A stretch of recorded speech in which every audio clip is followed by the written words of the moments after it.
It is said that we can use contrast to help us learn certain concepts. That we can learn what happiness is by knowing what sorrow is. And we can understand the light if we understand the dark. So how do we come to understand peace? And did we use that same analogy of contrast in order to understand it? And what would the contrast actually be? The most common thought would be war. Do we need war in order to understand peace? Is peace the absence of war? Or is it the other way around? Is war the absence of peace? And I wonder if peace is a state of mind or a state of existence. What is it about little children who have to be taught not to hit each other? And is it because they are given possessions that they claim to be their own? If you take a toy away from a child will say, "Hey, that's mine. You can't have it." And if you anger them enough, they will strike out. So from a very young age, do we need to cultivate peace? What happens if that doesn't take? And our children grow up to believe that there is something of benefit, to create conflict, to create competition, to create possessiveness, and to say, there's only enough to go around, so you better fight for yours. Is that how war begins? I saw a digital poster the other day that said, "There is no money in peace." And my heart broke. On one level, I can appreciate that there are so many aspects of our civilization. Is it economic? Is it political? Is it religious? Is it primal? That creates that contrast to peace. And then do we come to know peace because philosophy was born and spiritual principles come to give us guidelines and a way of thinking that actually lifts us out of that kind of contrast and out of that kind of duality. It can lift us to a place that no longer requires one to teach us another. It can lift us to a place that simply says, there is peace, should we choose to look.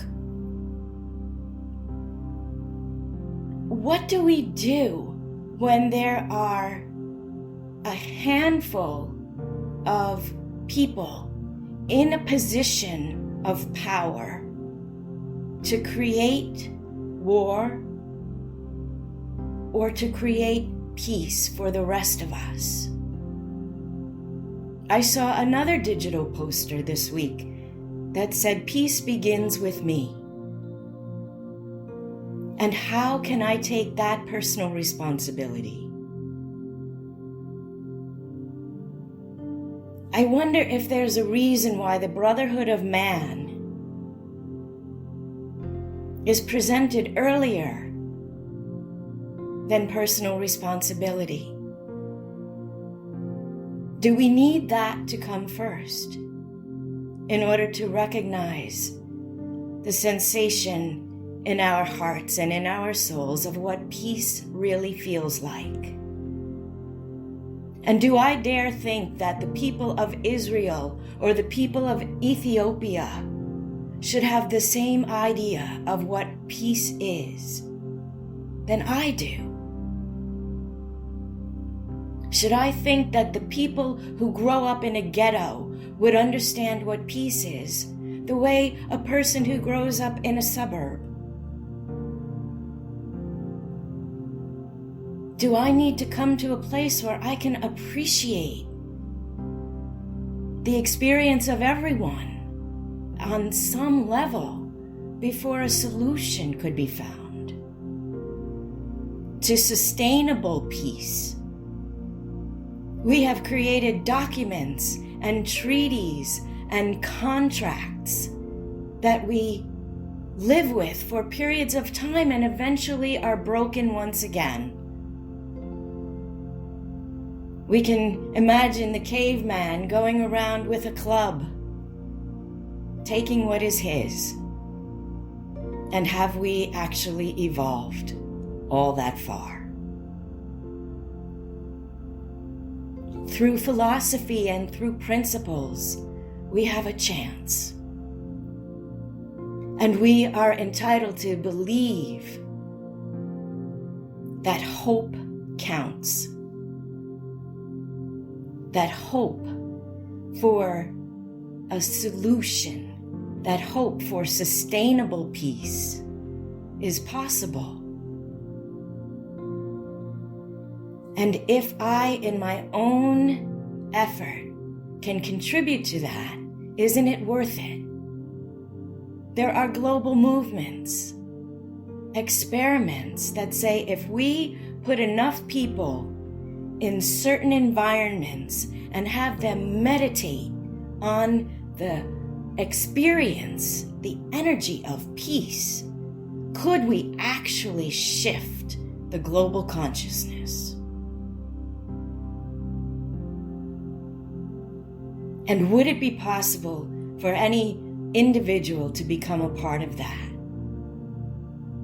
Do we need the global consciousness to shift before we as individuals shift? Or is that the other way around? Do we as individuals need to believe and hold firm in the value of peace